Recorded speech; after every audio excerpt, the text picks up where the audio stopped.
know I think about it all the time.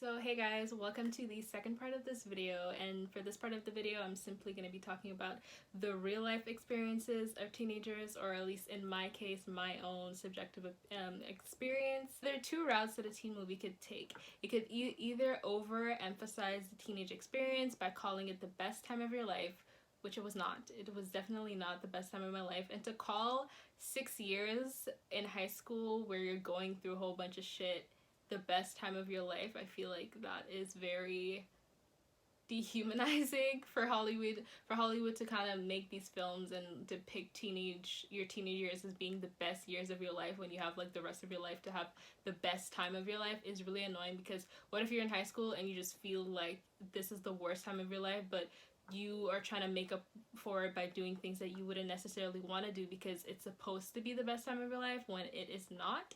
So that's the first route that a teenage movie could take, or it could either be a film that showcases the teenage angst and like teenagers that are not happy with their situation, which I feel like is most teenagers. So yeah, those are like the two routes that a teen film could either take. It could either overemphasize the teenage experience and make it seem like, oh, this is supposed to be the best time of your life, or it could be a film that is actually showcasing teenage angst. Like, real teenagers who are actually living the teenage experience do not necessarily relate to these films, and I feel like these type of movies, although I'm not against them because I do enjoy watching them, they can delegitimize or invalidate your own experience as a teenager, because it can make you feel like you have to do certain things to fit in because that is what teenagers are supposed to do, when we don't even know what teenagers are really supposed to do, because everyone is kind of going through the same thing and we're just trying to figure everything out.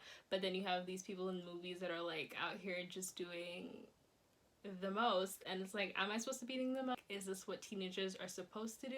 So this is kind of the message, or that the media, or I don't like to say the media, I feel like the media is so ambiguous and I'm always saying that. Hollywood, I feel like this is the type of picture that they're painting of teenagers, when it's really not the case for a lot of teenagers. They kind of created this image of what a stereotypical teenager is supposed to be, and that is like the poster for it. But I do say that these were mainly with older movies, but now coming of age movies that I really do enjoy, they're starting to showcase teenagers in a different light. But I also want to acknowledge the fact that there's no way that anyone could ever like concretely display the teenage experience. Like, it's impossible because everyone is going through different things, so it wouldn't be possible for a director to completely capture the teenage experience. But I do want to say that a lot of it is over sensationalized and over exaggerated. I just wanted to talk about the fact that, is it a mirror of society? Are these films a mirror of society, or are they helping to form society? So I feel like this is a question that we need to ask ourselves, because Mean Girls or these type of movies, are they what forms teen culture, or are they based on teen culture? Because I feel like a lot of directors are really out of touch, and they kind of just film and do whatever they want to do because this is what they think teenagers are like. So it becomes kind of this replica of what we think we should become in terms of what our teenage experiences should be like. Even me, when I first started high school, I went in there expecting it to be like Mean Girls. I went to an all-girls Catholic school. It was terrible. I hated it a lot. But I really expected to go in there and like form my own Mean Girls clique. Like, the first day I went to school, I saw these girls and I was like, okay, you're pretty, we're gonna be in our... And it's so weird that I would do that because I was such an ugly little duckling. If I put a picture of what I looked like in 7th grade, not it, okay? It really wasn't it. So I went in there with this mentality that I was gonna form a clique of girls and we were just gonna rule the school.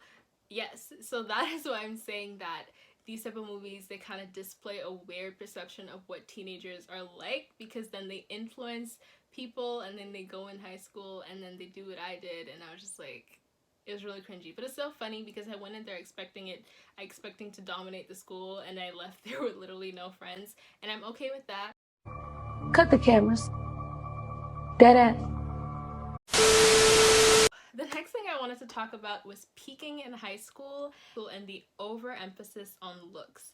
So the reason like this is so weird to me is because usually the actors and actresses that play high schoolers are like in their 30s and they already had their glow up and they're already hot as hell. So then they go and they like take these roles of teenagers, and then I'm just like, wait, I'm supposed to look like that at 15? Peaking in high school and this overemphasis on looks, and it's like, I just feel like it's such a weird concept of peaking in high school, because high school is such a short period of your life, and for people to look at high school as like, oh my god, high school was the best time of my life and like I really wish I was back in high school. I'm just like, really? These 6 years of your lives, like, it had such an impact on you that it's like it was that deep. Like, I was watching this movie the other day, which is called Beth Cooper, I Love You. But the main character, essentially, she peaked in high school and she was really sad to graduate because she knew that the rest of her life was gonna be shit. Everything in my life from here on out is just gonna be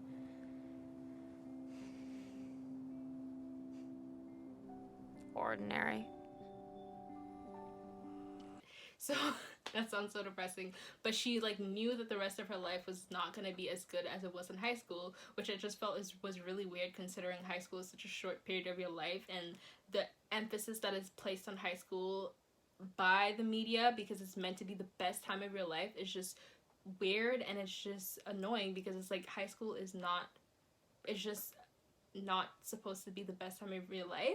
Like, even me, I thought that as well, that high school was supposed to be the best time of my life, but then I watched Girlfriends and it really inspired me because all of them were like in their 30s and they were just living their life and like doing whatever they wanted to do. And I feel like being in your 30s, single, no kids, having a career, money, I feel like that's the best time of your life because you can travel the world, you can do whatever you want. But when you're in high school, you're growing up, you're anxious all the time, you have exams. It's just not really the best time of your life. So for Hollywood to sell us this idea that you're supposed to have this much fun, party because it's the best time of your life is just ridiculous to me. Because if high school is the only thing that you have to show for your life, then I feel like there's a serious problem, because there's much more to life than high school.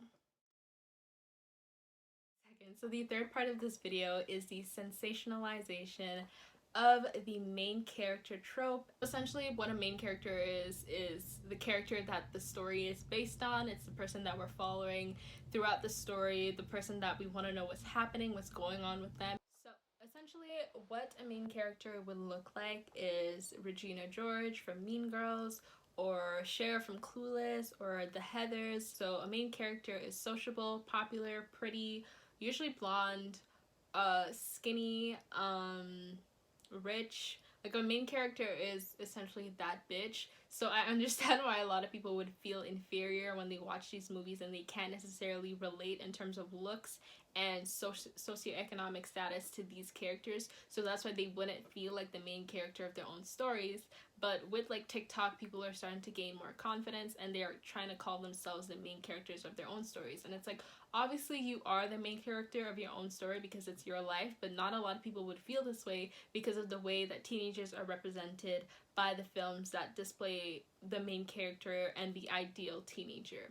So it's hard for people to kind of imagine themselves in these main character roles when there's no one that is there to represent them, and there's no one that is there essentially showcasing how a main character could be perceived if they look like the real teenage populace. So it's definitely understandable why people are now calling themselves a main character, because it's like, if Hollywood isn't going to cast you as a main character, then you have to be the main character of your own story. The fact that you have to change yourself to kind of fit into this narrative, not everyone is going out of their way to change themselves, because some people acknowledge the fact that they are the main character of their own stories and they don't need to change because that's who they are. But some people who may have lower self-esteem, they might see this main character like phenomenon as a way of becoming someone else and becoming the actual main character that they see in films, instead of just embracing who they are, which is the point of main characters. Some people, they might take it the wrong way and might go out of their way to change themselves because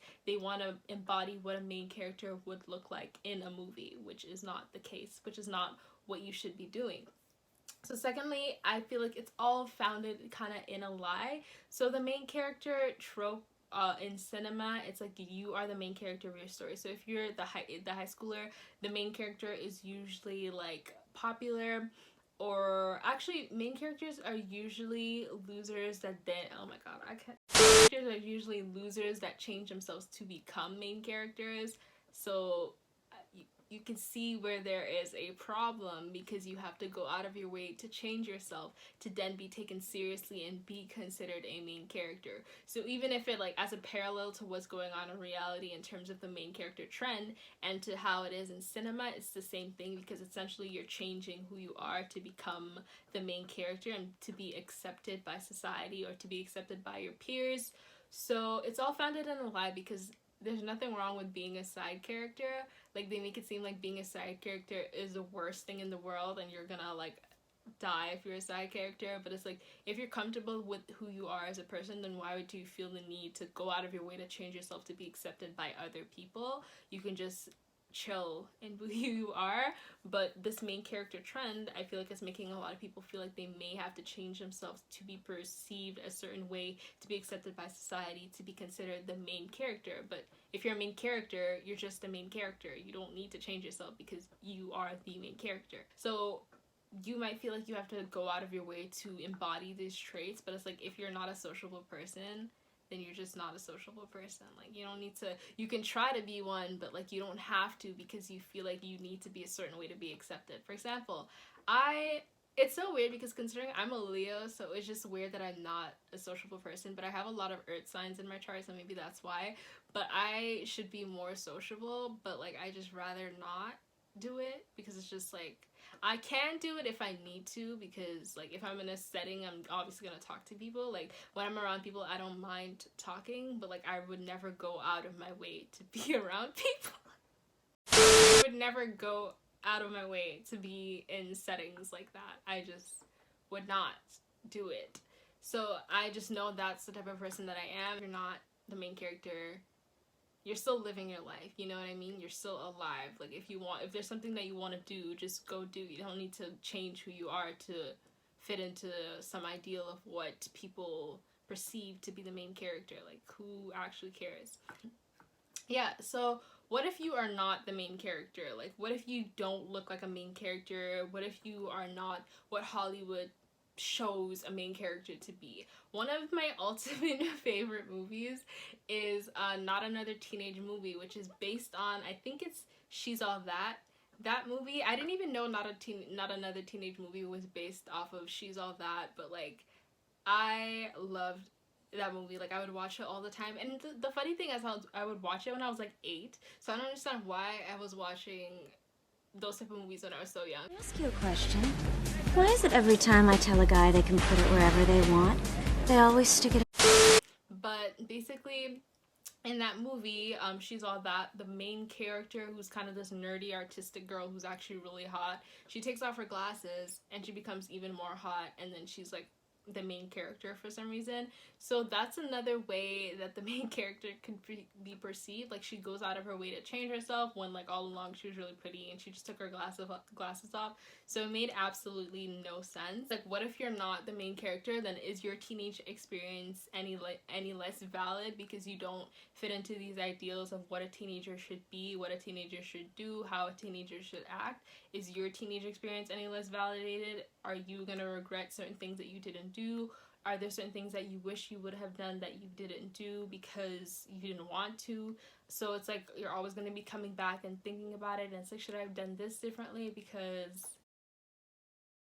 so yeah, maybe that's why I've been thinking about it lately. I've just been thinking about my whole kind of high school experience. I don't know why. Like, last week I just kept having dreams about high school, and it was so gross. I think they're more like nightmares, not really dreams. But yeah, I was just like dreaming about it, and I was just like, ew, why am I thinking about this? And that's why I decided to make this video, because clearly I've been thinking about high school. So yeah, that's what I wanted to talk about in terms of the main character. You don't have to go out of your way to change yourself because you are already the main character of your own story.